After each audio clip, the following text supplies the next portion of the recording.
Hey guys, Squatch Reloading here. Today we are going to talk about the day that my XL750 exploded. Okay, so you can see it's all there. It didn't really explode, but I had one of those days, and I have roughly 25,000-ish rounds through this XL750, and I had a plethora of problems my last run. And thank goodness for, Dillon warranty, obviously, but buying those spare parts, guys. And I'm going to go through what parts actually failed, and literally within 15 minutes, this all went down. And it's kind of funny, but we're still talking 25,000 rounds, and I was in the middle of running. I think I was close to 4,000 in the run that I was doing. And it was just kind of nonstop. I mean, I was after it for a couple hours, and it just, one of those things. And most guys don't get those kind of quantities like I do, but it just goes to show Dillon's warranty, the importance of buying those spare parts kits. Really cheap investment when you buy a press, and it's peace of mind. And when you have an issue, you're not going to wait a couple days on a part to come back. You got it, and then you just write Dillon. They replace the part that you used out of your spare parts kit, and you're good to go. So I'm going to show you the 3 issues that I had, and again, it is the day that my XL750 exploded. Alright, so what kind of kicked off my issues on the day my press exploded was I started, when I was cycling the press, I started getting primers that were kind of flinging out the front of the slide bar system, and that has happened to me before on my 550s. And if you guys know, the 550 priming system is identical, virtually identical to the one on the 750. And I knew right away when that happens, or if you start having any primer feed issues when you've been successful feeding primers with this system, the first place to look is on your magazines. These are your primer magazines that slide into the primer rod here, and on the end are magazine tips. And one is for small primers and one is for large primers. But basically, how this works is the slide bar, let me get this oriented here, will slide, basically it'll come back like so, pick up the primer from the tip of the magazine, the plastic tip, slide forward, install the primer, come back, pick up another magazine, and so on. And these tips are plastic. This is an aluminum rod, and they do wear out, guys. This isn't something that's going to last a lifetime. They are plastic, and the reason that they are plastic is so you're dealing with primer. You're dealing with primers that are somewhat sensitive to sharp objects, so this plastic, gives it the ability to flex so that you don't damage a primer if something would come misaligned. But when they're working properly, and for the most part they work flawlessly, but they do wear out. And again, I was upwards of 25,000 rounds through this plastic tip, and it eventually wore. And what had happened is the material inside the OD there, this wall thickness, had gotten so thin it was allowing the primer to kind of waller itself around in the tip. And then if you can see on here, there's a cutout here, and it basically flexed all the way back. So it was only picking up about every other primer, and it would have 2 in there, and then that second one, when you'd go forward, it would fling the primer out. So that was an easy fix. Again, they put a handful of these in your spare parts kit, so that's just peace of mind. And the other thing to note too, taking these off, I mean, you can grab a piece of, grab some pliers and pull them off pretty easy. Putting them on, you got to be very careful. You don't want to just push, straight down on the tip, because you will bend it, and then it's going to be useless. If you can see here, there's a shoulder on there, and what I like to do is I'll put this gently in the vise so that I'm supporting those 2 edges on each side there.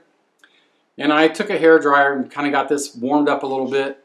And I just took some rubbing alcohol, put it on the end of the aluminum tube, and then just slid it into place, good as new. It only needs to go in about 1/4 of an inch. There is a shoulder on the inside of that tube that the base of the aluminum rod will bottom out on.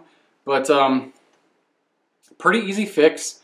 And again, just my experience, I knew right away where to look.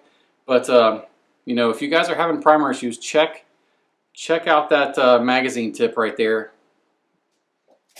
Okay, so after dealing with the primer issue, with them getting flung out, as I was running, as I was in the downstroke, my op rod broke right there.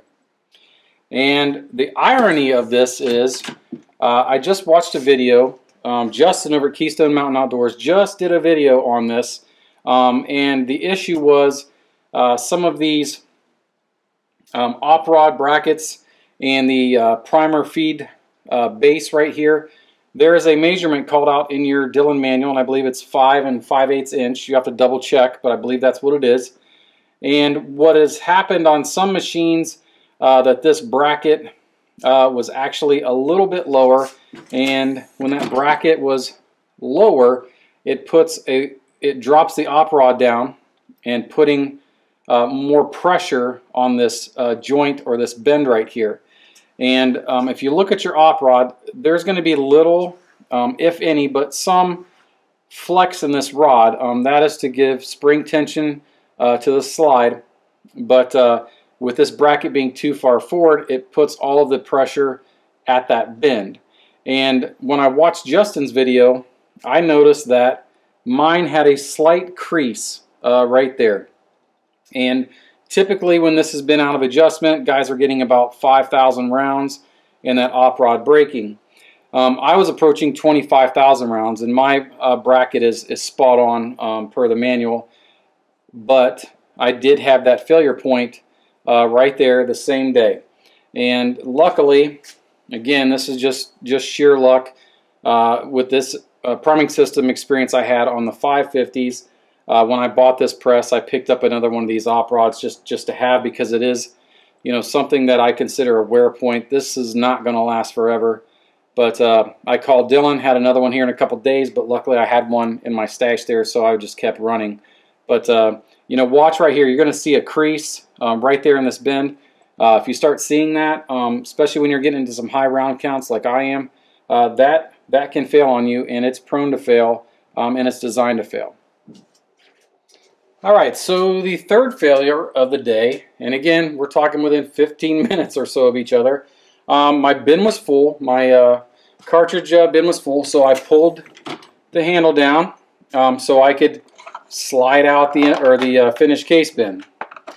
Well, as I was dumping this bin out, I was standing across the room and I heard a ting, and lo and behold, the spring right here, the slide spring, popped. It broke. So I was beginning to think that the day was jinxed from the get-go, but that spring right there broke. Again, about 25,000 cycle of the press. All right, so kind of at the end of my run, this wasn't a complete failure, but it became something very annoying. And I have the roller handle here on my XL750, and as I was running the press, I could feel a slight vibration in my hand. And what was happening was this roller was grinding on this shaft, and it was super annoying just to feel that, you know, grinding back and forth, and it kind of distracted you from what it's doing, or what you're actually trying to do. So I ended up taking the roller handle off and putting the standard ball handle on there to finish out the day, because this was so annoying. So I called Dillon and I said, I don't know if this has ever happened, but I think there was a bearing in my roller handle that was bad, and I talked to customer service over there, and there's no bearing inside this roller handle. Here's my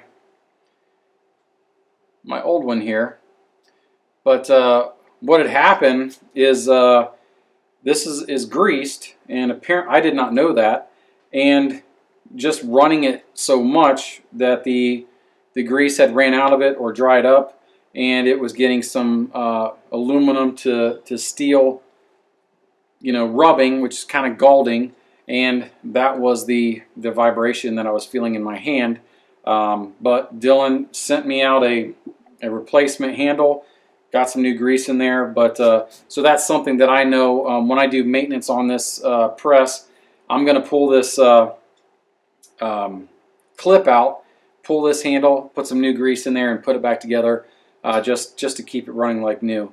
But yeah, never had this happen, and I'm not real sure how old this handle is.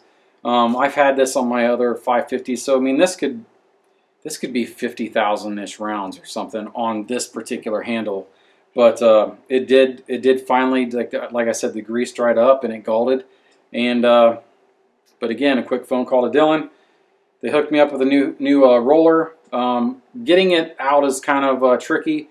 You need some very long snap ring pliers, and I actually had to kind of file off a set I had to get down in there and get this snap ring off. But you know, they were nice enough to send it. I wasn't going to complain about modifying a tool in case I needed it again in the future. But yeah, the roller handle.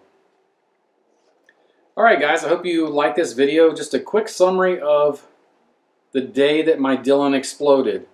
And you know, it didn't really explode, it's still here, but it was just kind of fun. Again, every issue that I had was the same day, the same run, and like within 15 minutes of one another. And as frustrating as it was, you know, to have to run out the tool head and you know, make sure you're pulling everything out to double check, turning off the case feeder, but you know, it really wasn't that bad because I had all the spare parts that I needed to put it back together and get up and running. With the exception of this roller handle, but you know, it was just more of a nuisance, so I swapped out that other ball knob handle and just finished off with that. And quick note, that roller handle, if you're doing a big run, man, it's butter, just butter. I love it. That's why it's back on here. But anyways, you know, I can't suggest enough, get those spare parts kits, guys. I think they're 25 or 30 bucks when you buy a press, and it's just peace of mind. You know, these failures occurred. I didn't have to wait a couple days on parts to come because I already had those, and then I, you know, still called Dillon, hey, I broke this, this, and this. They had parts here within like 2 or 3 days. So I just refilled my spare parts kit. So just a suggestion, you know, if you're like me and you just want to get it done because you have a limited amount of time, you know, those spare parts kits are lifesavers. And, you know, again, we're up on like 25,000 rounds. Those are the only issues I've had. And those parts are what I consider wear parts. I mean, they're plastic, they're springs. Those parts are meant to fail, to sacrifice themselves, to not damage, you know, anything major in any of the mechanisms. So those are to be expected. You know, is 25,000 rounds good? I think so. I mean, that's a lot of cycles with that press. So I'm very impressed. And you know, this press is quickly, I should say, it's quickly becoming one of my favorite presses down here. And you know, I'm not partial to any one brand. I just like the press for what it does. And you know, as far as Progressive goes, that is a hard one to beat. And I have experience on a few other different flavors, and that one, yeah. But if you guys have any questions, comments, smart remarks, whatever, hit me up. The best way is to email me, squatchreloading@gmail.com. That's probably going to get your fastest response. You can always find me on Facebook and Instagram at Squatch Reloading. And if you guys like these videos, hit that subscribe button with the bell with notifications so you stay up to date with what we got going on here on the channel. So until next time, guys, God bless.